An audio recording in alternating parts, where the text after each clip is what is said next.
Saludos hermanos, Dios les bendiga y bienvenidos al estudio bíblico unido de las iglesias Discípulos de Cristo Central, Sonadora, Dorado Pueblo y Puerto Nuevo. Yo soy la hermana Nixa Fontanes de la Iglesia Central y me acompaña en este diálogo de la clase de hoy mi esposo, el hermano Eduardo Falto. Dios les bendiga. En el día de hoy nos corresponde la clase del 30 de agosto de la revista El Discípulo, que no solamente es la última del mes, sino también la de esta unidad. La misma se titula Los rostros de la sabiduría, sabiduría de lo alto. Por las pasadas semanas hemos estado discutiendo, ¿verdad?, el libro de Santiago, y hoy estaremos en el capítulo 3, versículos 13 al 18, tocaremos el capítulo 5, versículos 7 al 12, y previamente los pastores y algunos maestros que nos han acompañado durante todo este mes nos han dado un norte de cómo poder entender esta epístola de Santiago, su historicidad, la cual resulta muy importante, ¿verdad?, para ubicar el texto, y los temas incluidos de la misma, como también su mensaje y su autor. Le vamos a resumir algunos puntos importantes de algunas lecciones pasadas o ya discutidas anteriormente, e iremos entonces directo a la porción que nos toca. Dios les bendiga, hermano. Lo que vamos a hacer ahora es que vamos a, como dijo Nixa, hay algunas cosas que son importantes para poder conceptualizar lo que vamos a hacer en el día de hoy. No vamos a abundar sobre esos detalles, porque para eso le hacemos referencia a las clases anteriores, tanto el hermano Alex, el pastor Gamaliel, el pastor Camareno y la Marisa, otras hermanas que estuvieron en este mes. Pues muy bien, supieron explicar algunos fundamentos sobre el libro. Yo simplemente voy a hacer el hincapié sobre algunos, voy a llamar la atención sobre algunos, porque para la elección de hoy es bien importante por lo menos tenerlos en mente, refrescarlos y tenerlos en perspectiva. El primero de ellos es que, de acuerdo a la tradición, se le atribuye la epístola a Santiago. La tradición, ¿verdad? Y cuando hablamos de la tradición, está hablando, ¿verdad?, la parte histórica de cómo se reconoció el texto bíblico. Se le atribuyó a Santiago, el hermano de Jesús, y como dijo bien el pastor Camareno y el pastor Gamaliel en las primeras clases, hay muchas teorías sobre esto. Al día de hoy, la realidad es que no hay nada final sobre la idea de quién escribió esa epístola, ¿verdad? Porque hay unos datos que dan una idea que pudo ser bien temprano, hay otros que fue muy después. Lo que yo sí estoy de acuerdo es que pudo haber sido un escrito de Santiago, pero definitivamente salió muy tarde, salió quizás para el año 90, para el año 100. Cuando uno estudia el orden de escritura del Nuevo Testamento, te vas a dar cuenta que Pablo fue el que escribió primero en cuanto al Nuevo Testamento, y en cuanto al Evangelio fue Marcos. Así que por la tradición, ¿verdad?, por la cuestión histórica, se ha reconocido al hermano de Jesús, pero tenga presente que aunque lo vamos a asumir de esa manera, el debate todavía está abierto con eso.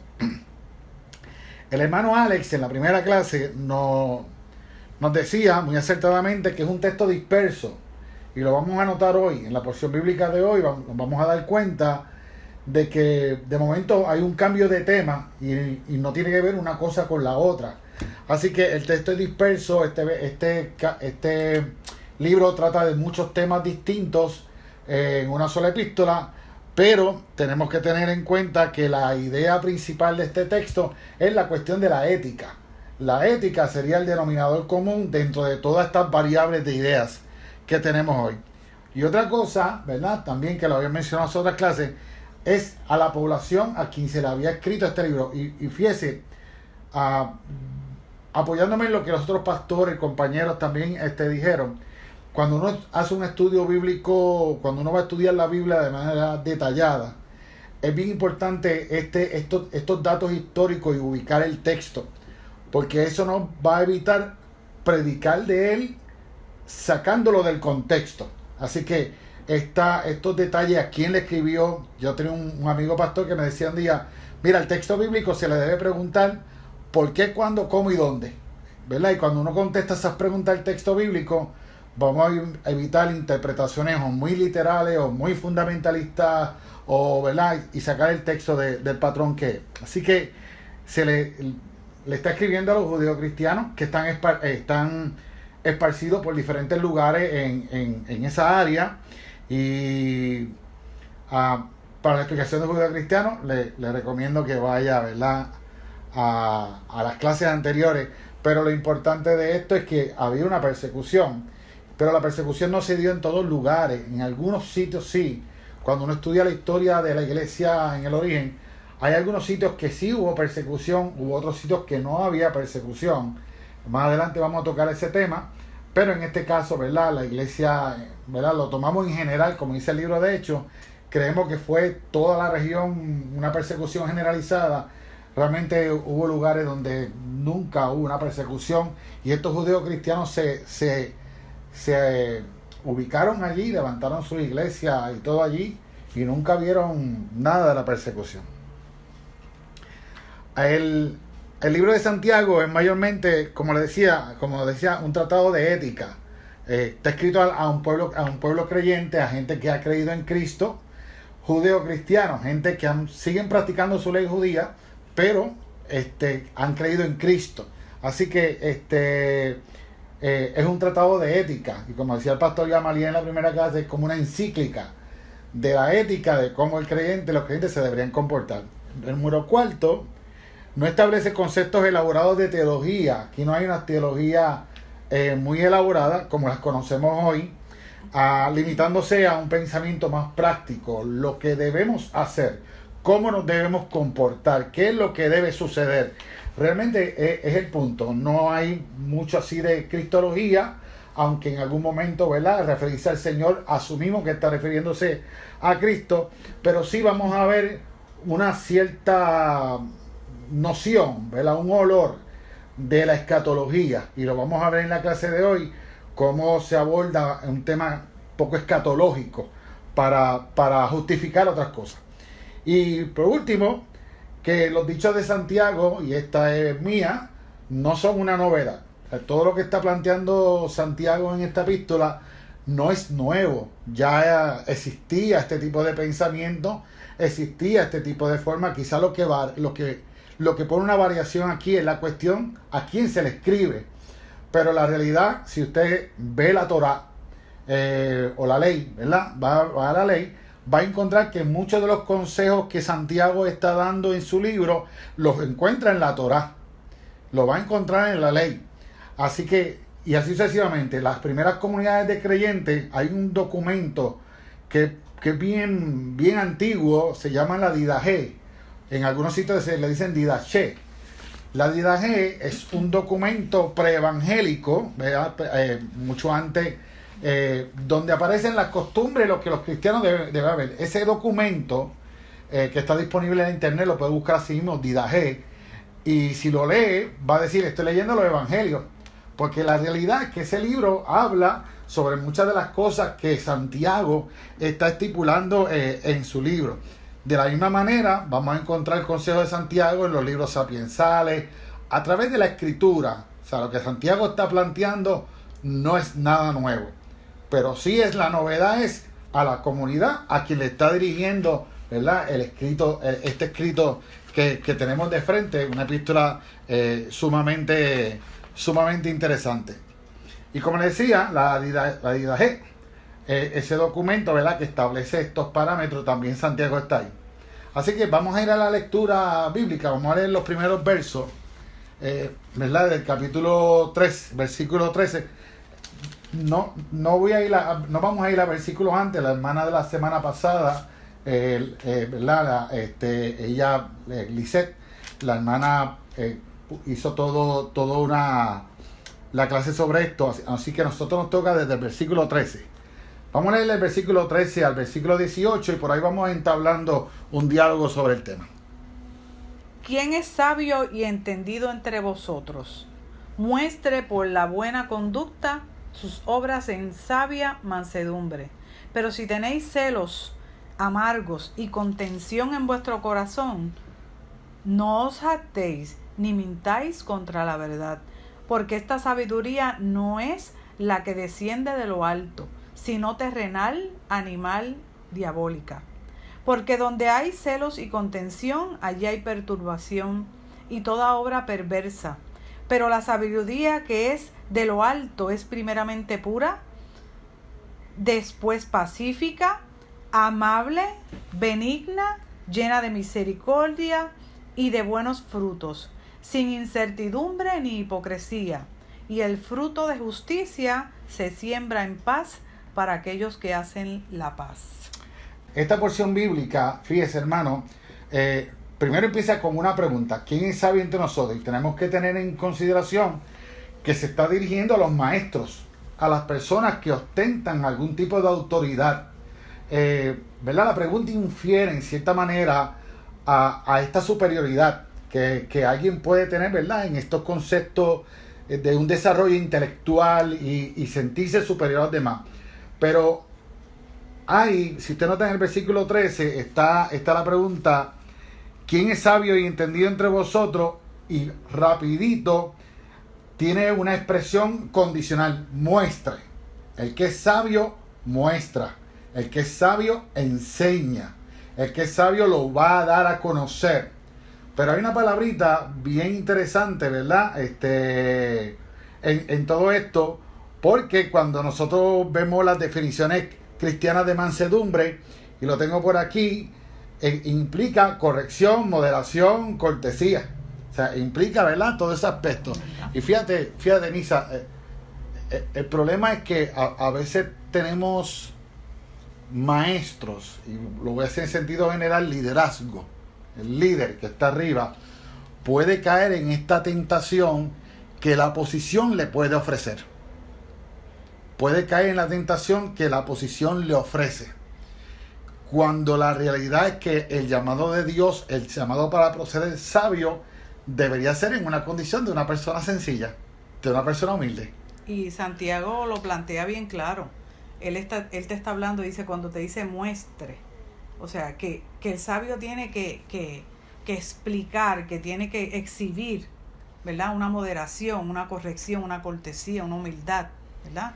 Y yo creo que eso es un punto muy importante, porque estos versículos nos dan la oportunidad para trabajar un poco la conducta humana. Fíjate, yo quiero ser benévolo con esto, pero una de las cosas que los que enseñamos, los que lideramos, los que estamos al frente de grupos, pastores, maestros, líderes de ministerio y todo, me viene a la mente ahora, una de las cosas importantes que deberíamos tener es esa autoevaluación de nuestra ejecutoria. ¿Qué nosotros hacemos cuando trabajamos con hermanos en la fe? Cuando atendemos personas que no tienen la misma capacidad académica que nosotros, que hemos ostentado grados académicos en las diferentes materias, pero nos toca atender a este hermano, ¿verdad?, que realmente no. Y mire, a veces hasta sin querer, podemos estar atropellando una clase de escuela bíblica aún en la manera en que estamos dando la clase. Sin querer. Cierto. Sin querer. Podemos estar atropellando a alguien porque creemos que estamos haciendo la magnífica disertación. Oiga, y eso tiene su mérito. Pero tenemos que considerar al hermano que está al frente. Por ejemplo, para mí es importante cuando doy una clase que el término esté bien explicado.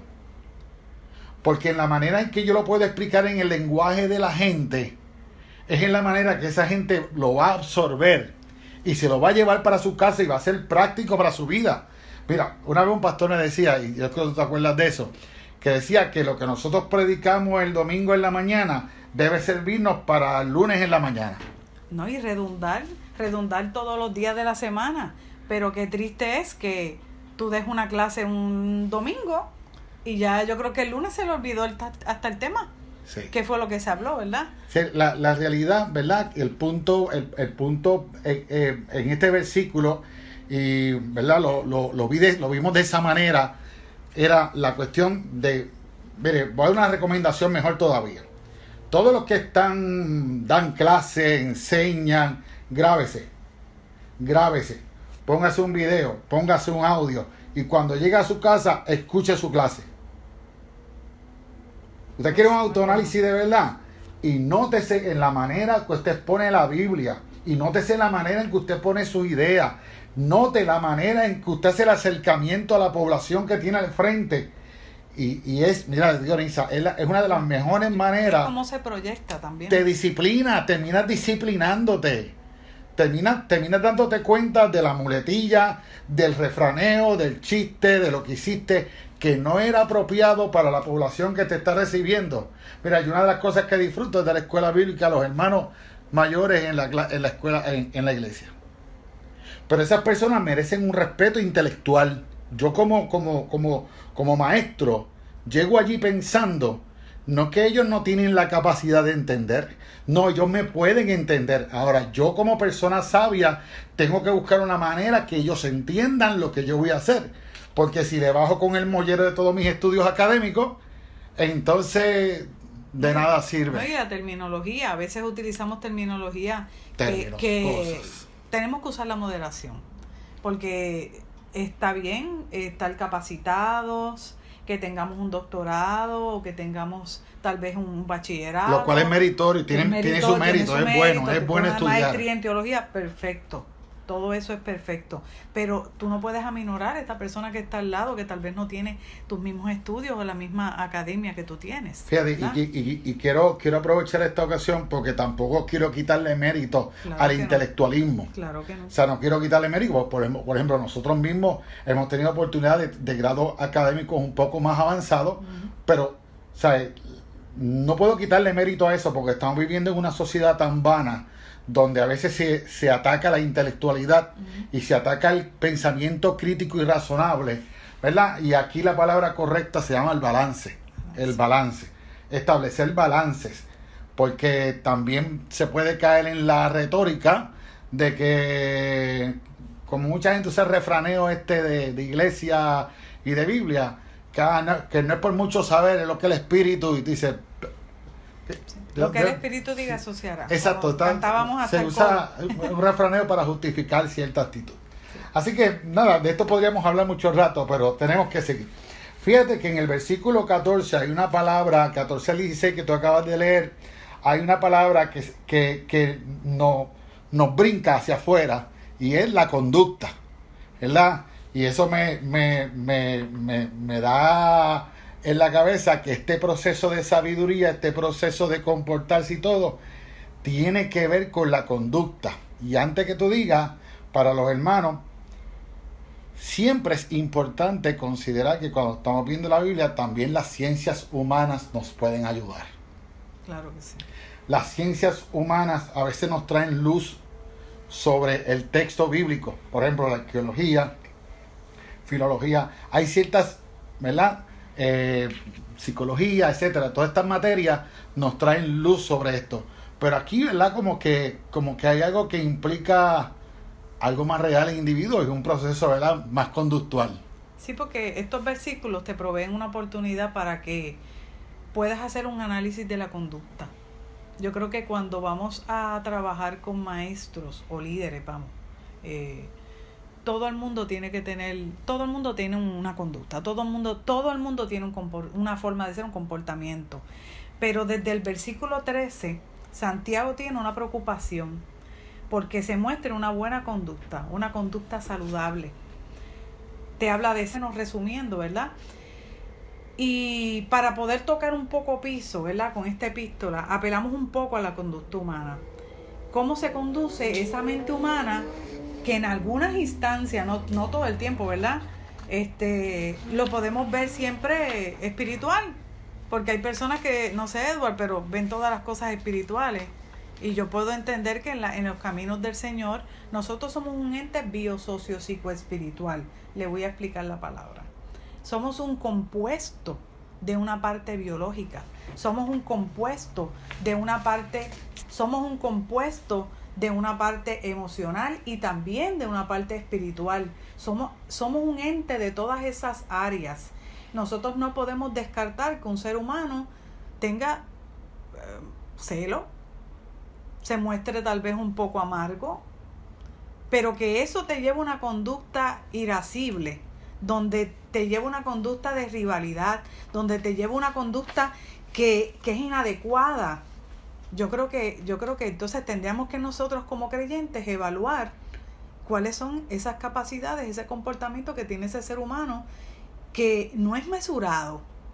Y yo creo que cuando tú eres líder porque eso es lo que plantea Santiago, cuando seas líder y tú vas a ser maestro, vas a tener un momento de sabiduría para hablarle a otros, tienes que ser una persona mesurada y controlada en cuanto a tu carácter, en cuanto a tu comportamiento, porque hay comportamientos que son inadecuados, hay personas que se creen superiores también a los demás y utilizan estos factores ¿para qué? Para ellos atacar de una forma terrible, ¿verdad? Así que no podemos descartar la parte emotiva, ¿verdad? La parte emocional, porque esas disensiones, esos desórdenes que nos muestra aquí Santiago, esa arrogancia y otros aspectos negativos que él nos muestra de la conducta humana imposibilitan la enseñanza a otros. Eso imposibilita la enseñanza a otros. Estas conductas expresadas por Santiago no son conductas dignas de un creyente. Y no deben ser. Porque es que no se puede, una persona no puede distinguirse, un creyente no puede distinguirse cuando muestra una conducta como la que plantea aquí Santiago. De hecho, esa es la preocupación de Santiago. Esa es la preocupación. Que es lo que no debe pasar en la congregación. Uh-huh. Es lo que no debe pasar en una comunidad de fe. Ahora, no sé si te quedaba algo más. Vamos a explicar ahorita la última parte, que son, sí, son las virtudes que él presenta. Pero a mí en esta discusión, hace un tiempo, de un tiempo para acá, yo no trato de moverme mucho en absolutos. Absolutos solamente Dios. Amén. Nosotros tenemos deficiencia, no lo sabemos todo, podemos conocer un tema, pero no lo sabemos todo. Ahora, esa porción bíblica no solamente, y aquí, ¿verdad?, vamos a tratar de exprimir un poco para otro lado, no solamente puede reflejar lo que Santiago le quiere decir a la iglesia. Lo que pasa es que esta porción bíblica, de una manera mal interpretada, puede convertirse en un acto de crimen bíblico contra alguien, por decirlo de esta manera. Como un descrimen. O sea, esto puede convertirse en un aspecto bien legalista si no se conoce el texto bíblico. Porque, por ejemplo, yo recuerdo en una clase de espiritualidad y acompañamiento, el profesor que había venido de España dijo esta frase: no todos los problemas que la gente tiene en la iglesia son espirituales. Es cierto. Hay gente que tiene problemas psicológicos y que necesitan una terapia. Necesitan una terapia. Y no sé si me está cogiendo el hilo por donde voy. Es porque sin el, ¿verdad?, pienso yo, a lo mejor, no sé, me puedes ayudar, puedo estar equivocado. Pero si el carácter de esta persona viene de hogares de maltrato, si tiene una deficiencia compulsiva, si tiene un problema conductual, ¿verdad? Tú puedes conocer las patologías mejor que yo. Seguro que sí. Y ya es algo inherente en su persona. No, y las personalidades, véngase las personalidades. Hay personalidades que son obsesivo-compulsivas. Entonces tú estás demostrándole a la gente que estás liderando o que estás dando clase o haciendo, ¿verdad?, el ministerio que estás haciendo, y tienes exhibes este tipo de conducta. Claro. Verdaderamente mira, es un problema. Es un problema para la iglesia. Yo entiendo a Santiago y lo que Santiago está planteando, y el hermano que no está viendo, planteando para la realidad de la iglesia.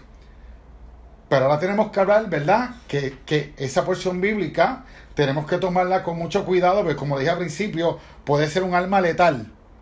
Cuando no conocemos las condiciones mentales de ciertas personas en la iglesia, que solamente, ¿verdad?, usamos el término bien pueblerino: este tipo es raro. Uh-huh. O este está cucu, algo pasó, ¿verdad? Este tipo, ese vocabulario, ¿verdad?, desde la casa.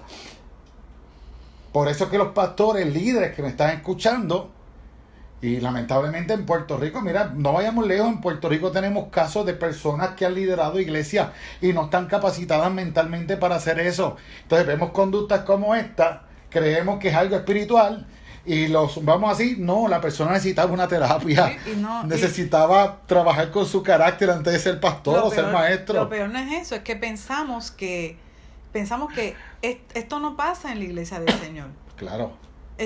Esto pasa en mi trabajo, esto pasa en tal lugar, en X sitio, no en la iglesia del Señor. Pues es que por eso es que Santiago lo plantea. Aquí hay un problema conductual. De hecho, hace énfasis en otros capítulos, ¿verdad? Que no vamos a mencionar ahora, porque no son los capítulos de nuestra lección. Pero si uno lee lo que antecede a este capítulo, claro, y lo que prosigue, ¿verdad? A estos capítulos que vamos a dar lectura hoy y vamos a estar estudiando, o sea, es bien importante la parte conductual, cómo nosotros nos exhibimos, lo importante del carácter.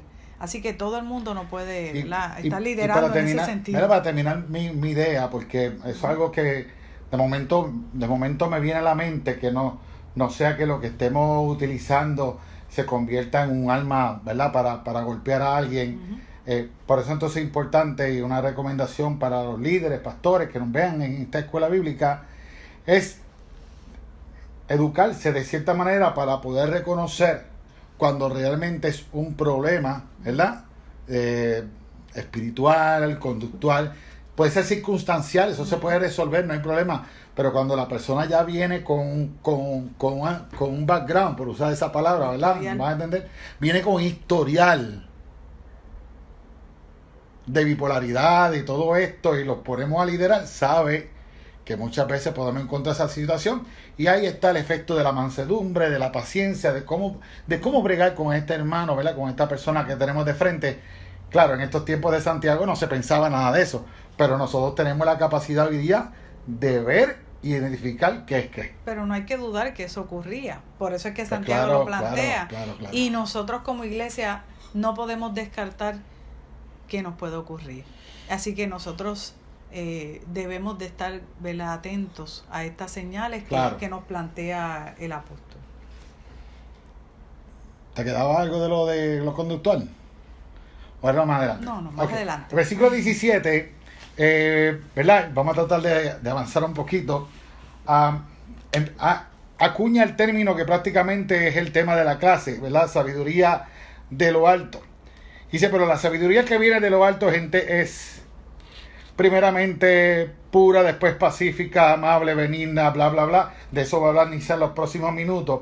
Pero a mí me llama la atención el término sabiduría de lo alto. Sabiduría de lo alto. Y por varias razones. Dos específicamente. Primero, porque este concepto se malinterpreta a veces en las congregaciones y se espiritualiza o se sobre espiritualiza el concepto. Y la sabiduría del alto sobre espiritualizado conlleva, en cierta manera, a que la gente no asuma responsabilidad de su vida por conocer lo que conviene y no conviene dentro de la fe. Porque están esperando, y perdonen hermano que lo diga de esta manera, puede sonar un poco jocoso, una iluminación mística, metafísica, que le ilumine la cabeza en un momento dado, y porque estamos esperando sabiduría. De hecho, mira, el término es tan usado, uh-huh, que podemos ver predicadores, usted puede ver predicadores en televisor vendiéndolo como si fuera un producto de limpieza. O sea, ore para que Dios le dé sabiduría de lo alto, y nunca se lo explican a nadie. ¿Y sabiduría de lo alto en qué? Y la pregunta es, ¿y cómo se da esto? Y la otra pregunta, ¿y qué es sabiduría de lo alto? Y dice, ¿cómo yo lo voy a definir? ¿Quién la valida? ¿Cómo la valida? Nosotros, ¿en qué parámetros validamos todas esas cosas? O sea, cuando le preguntamos el texto, divina, te vas a decir, espérate, ¿cómo es esto? Uh-huh. ¿Cómo es esto? Pero mira, yo hice una definición bien simple. Y voy a apelar a un término un poco académico, pero yo quiero que usted me entienda. Es desmitificar esto, ¿verdad? Y cuando se habla de desmitificar, estamos hablando de quitarle todos esos atributos que a veces le ponemos supra espirituales y ubicarlo en el contexto de nuestra realidad. Sabiduría de lo alto en esta porción bíblica podría ser definido como aquella sabiduría que el proverbio hablaba ¿verdad? La personificación de aquella sabiduría que se encarna ahora en el Logos.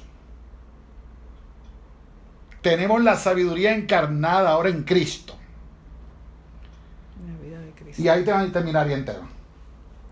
Pero como el tema no puede terminar ahí por las implicaciones y las definiciones que la gente le ha dado a eso, yo hice una definición, no es la más perfecta del mundo, pero nos puede dar una idea para un arranque. Y lo puse de esta manera, y va a salir en pantalla. La sabiduría de lo alto es la expresión de un proceso por el cual un cristiano ha profundizado en la vida de Cristo por medio del conocimiento de la palabra. La sabiduría de lo alto procede de un proceso consciente que se manifiesta en todo el proceder de la vida. O sea, que no es magia. No es magia. No es que yo esté aquí, me saqué de la manga, ay, que Dios me iluminó. Mire, hermano, déjame no moverme mucho en algunos absolutos. Pero la realidad es que usted no va a expresar nada que no tenga en su cabeza. Absolutamente. O sea, usted no va a sacar algo que en su cabeza no esté. Por eso es bueno la lectura. Por eso es bueno leer la escritura, un diccionario bíblico, una concordancia bíblica. Y verdad, y cuando usted se para a leer, va a haber que darle una para que hable y 30 para que se calle. Porque de verdad que de momento como que se le explota la cabeza y empieza usted a hablar por ahí. Porque la realidad es esa, es la sabiduría de lo alto. Todos las expresamos en un momento dado, pero es parte del proceso que como cristianos hemos ido creciendo de acuerdo a esa cabeza que es Cristo. Es la realidad de esto. Vamos a Santiago capítulo 5, versículo 4.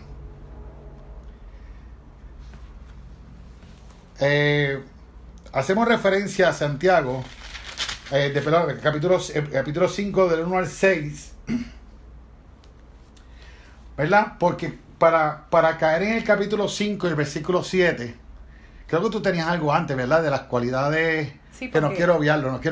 No queremos, miramos para atrás un segundito. No queremos obviar Ajá. que Santiago tal parece que nos dio dos catálogos. El catálogo de lo que son los males y el catálogo de lo que son las virtudes.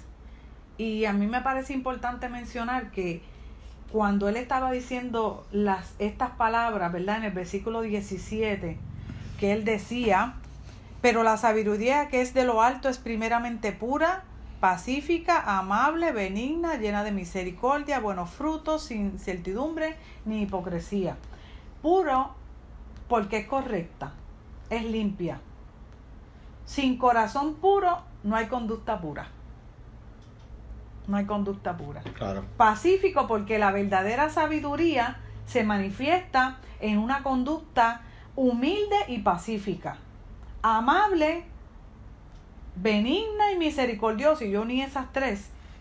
No porque no las voy a dividir, las voy a unir las tres. ¿Por qué? Porque nosotros no ofendemos a otro. Este es el creyente que es humilde, que es amable, que es misericordioso, que tiene paciencia. Me gustaron esas 8 características que marcan una comunidad cristiana saludable. También le dicen buenos frutos, sin incertidumbre. En otras palabras, no muestras ambivalencia. Claro. Y sin hipocresía. Yo creo que todas estas características que, como les dije ahorita, ¿verdad?, deben de ser expresadas por una persona o un creyente que se dice ser una persona distinguida en el Evangelio. Fíjate, y voy a lo que dije hace un segundo. Si esa sabiduría de lo alto es la sabiduría personificada de Proverbios que ahora se da en la realidad de Cristo, esas cualidades son de Cristo. Así que lo que tendríamos que imitar sería a Cristo. Así que nuestro modelo de establecer una comunidad cristiana saludable, porque aquí a la iglesia, a todas las congregaciones, en este caso estamos las 4 iglesias, ¿verdad?, que llevamos un tiempo juntos, pero todas las congregaciones y denominaciones, es necesario comunidades sanas. Le es necesario eso. Y Santiago está apelando a que todas estas comunidades que tienen unas trifulcas, oye, las trifulcas siempre ha sido parte de la iglesia. Nada más tienes que ir a Hechos, los primeros libros de capítulos de Hechos, hasta el primer concilio de Jerusalén, donde se estaban matando qué había que creer y qué no había que creer. O sea, las luchas han estado ahí. Y siempre va a estar el factor del ser humano, ¿verdad? Envuelto, y eso es otra clase, otro tema, ¿verdad? Pero, mira, la Biblia dice que Dios nos ha enviado a ministrar en una sociedad cruel y perversa. Pero ese acto se puede hacer en paz. Amén. La comunidad de la iglesia, mira, hay veces que uno tiene que, como quien dice, echarse para atrás y decir, mira, déjalo correr por el bien de la obra. Déjalo correr por el bien de la obra. Déjalo correr, porque lo que estamos buscando es esa paz. Y fíjate, la iglesia primitiva, o la iglesia del primer siglo, una de las distinciones que tuvo fue que empezó a hacer cosas que no eran normales en esas comunidades. El judío, por eso vemos las parábolas de Cristo, cuando Cristo usa mucho el samaritano, la parábola usa mucho a los samaritanos. Pero la parábola del joven que estaba, de este samaritano, que estaba en la orilla, que pasó el sacerdote, pasó todo el mundo, nadie le hizo caso. Y si tú quieres ver más lo que la iglesia debe ser, el sermón del monte. Santiago, el sermón del monte. O sea, Santiago, el sermón. Búsquese paralelos entre Santiago y el sermón del monte y usted verá todo lo que va a encontrar. Pero las primeras comunidades empezaron a atender a las viudas, a atender a la gente. Lo que la Torá decía, porque ya lo decía la Torá, pero con los cambios, las interpretaciones y el tiempo, el pueblo se olvidó de eso. Así que las comunidades empezaron a atender a la gente y el comportar, y ese testimonio trajo tanta gente a la iglesia, que me imagino a Santiago diciendo, no perdamos esa idea, no perdamos la idea de que somos una iglesia diferente, gente distinta, ¿verdad? Porque nuestro modelo sigue siendo Cristo. Sigue siendo Cristo y ese es el que predicamos. Así que, ¿verdad? Estamos ahí. El capítulo 5 de Santiago, ¿verdad? Capítulo 5 de Santiago, no vamos a apelar a los primeros 6 versículos. Si usted tiene la Biblia, ¿verdad? Va a notar que habla contra los ricos opresores, y lo vamos a referir a la primera clase, cuando el hermano Alex, ¿verdad?, estuvo hablando de este tema, ¿verdad? Porque no es saludable empezar en el versículo 7 sin haber tocado los anteriores, pero el tiempo no nos da. El estudio, ¿verdad? Estamos tratando de que quede en un tiempo mesurado. Así que del 5 al 6 habla sobre el rico opresor, ¿verdad? Sobre el efecto en la gente que se siente oprimida por aquel que tiene más. Esa idea, ¿verdad?, nos da entonces el porqué del versículo 7. El porqué en el versículo 7 empieza con la parte con las palabras por tanto, amarrando lo que está diciendo atrás con lo que va a decir ahora. Así que vamos a leerlo, Nisa, del 7 al 12. Por tanto, hermanos, tened paciencia hasta la venida del Señor. Mirad cómo el labrador espera el precioso fruto de la tierra, aguardando con paciencia hasta que reciba la lluvia temprana y tardía. Tened también vosotros paciencia y afirmad vuestros corazones, porque la venida del Señor se acerca. Hermanos, no os quejéis unos contra otros, para que no seáis condenados. El juez ya está delante de la puerta. Hermanos míos, tomad como ejemplo de aflicción y de paciencia a los profetas que hablaron en el nombre del Señor. Nosotros tenemos por bienaventurados a los que sufren. ¿Habéis oído de la paciencia de Job? ¿Y habéis visto el fin que le dio el Señor? Porque el Señor es muy misericordioso y compasivo. Sobre todo, hermanos míos, no juréis ni por el cielo ni por la tierra, ni por ningún otro juramento, sino que vuestro sí sea sí y vuestro no sea no, para que no caigáis en condenación. Fíjese que esta porción bíblica, y simplemente para cuestión de ver géneros literarios, usa muchas analogías, ¿verdad? Este versículo usa muchas analogías. La cosecha, el sembrador, ¿verdad? Simplemente para fortalecer el argumento principal. La lluvia temprana y tardía, en ocasiones utilizada para ejemplificar los beneficios de Dios para nosotros, pero en este caso como referente a la siembra, ¿verdad? La siembra, las lluvias tempranas se daban entre los meses de abril y mayo, y las tardías entre octubre y noviembre, ¿verdad?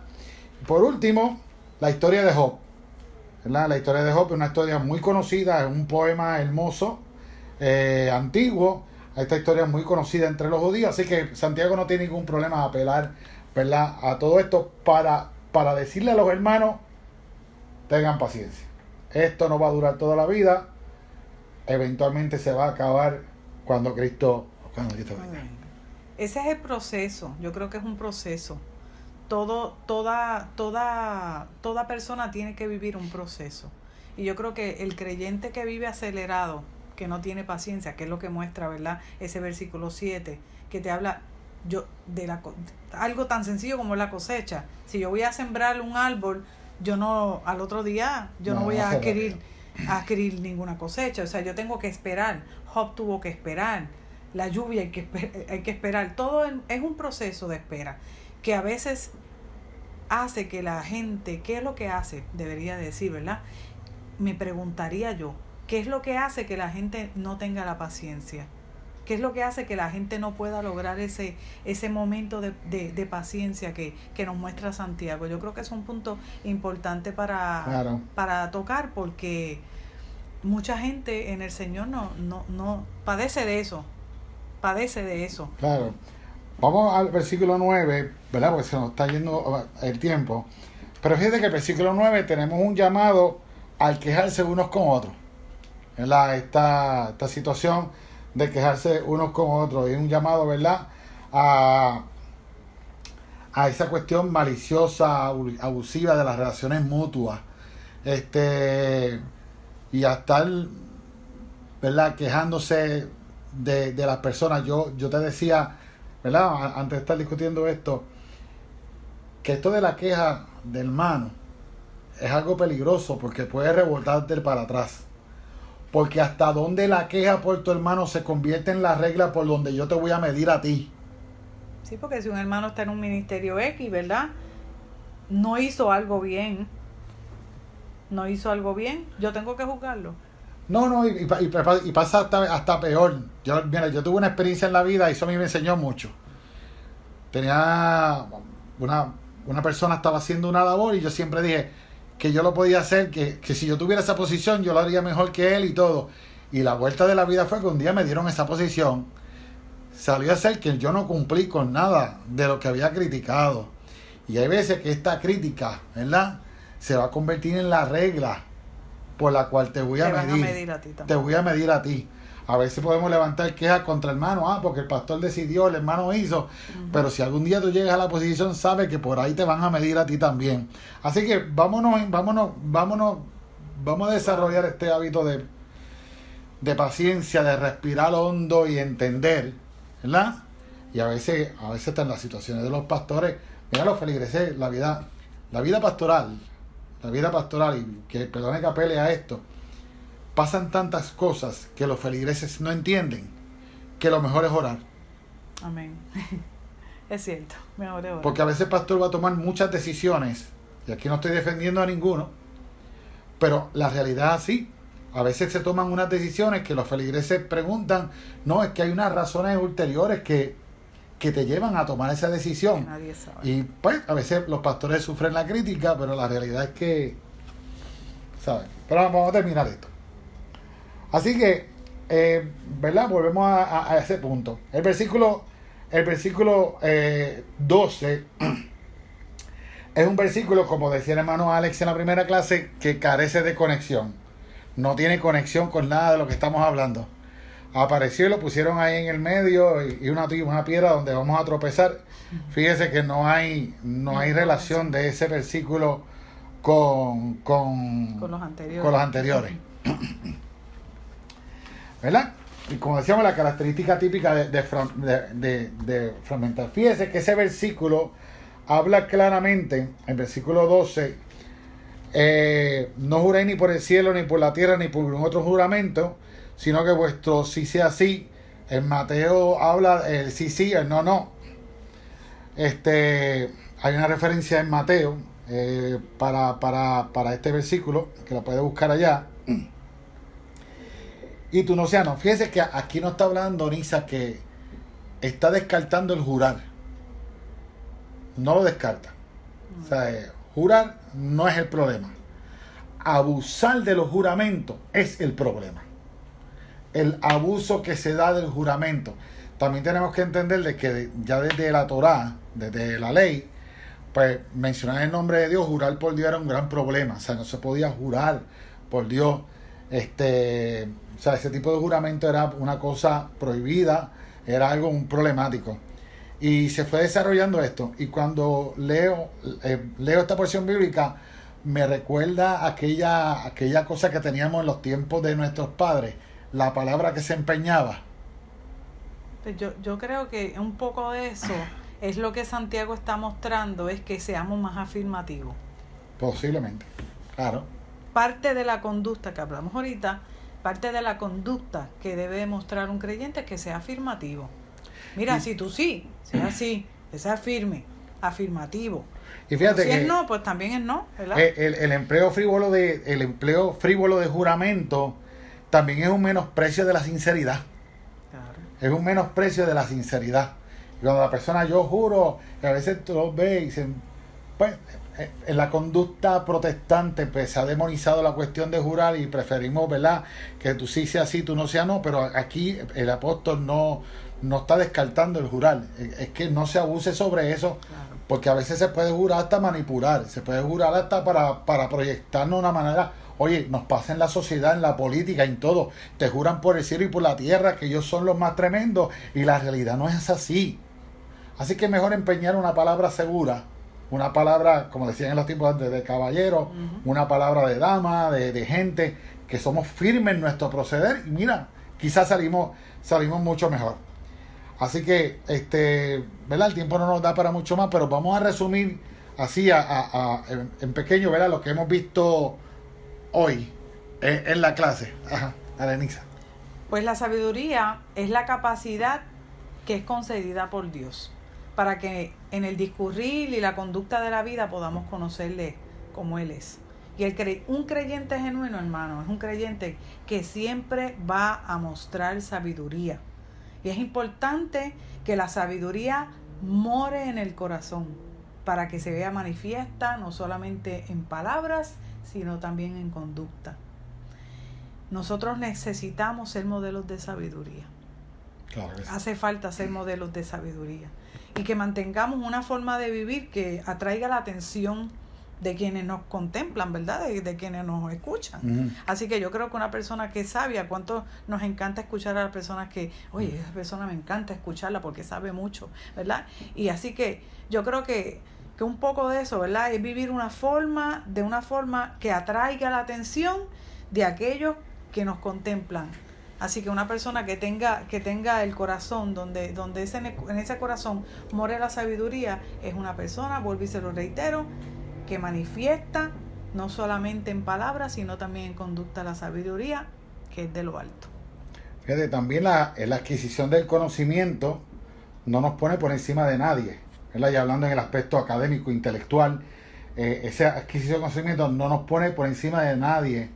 Más aún, esa sabiduría nos debe llevar a un sabio proceder.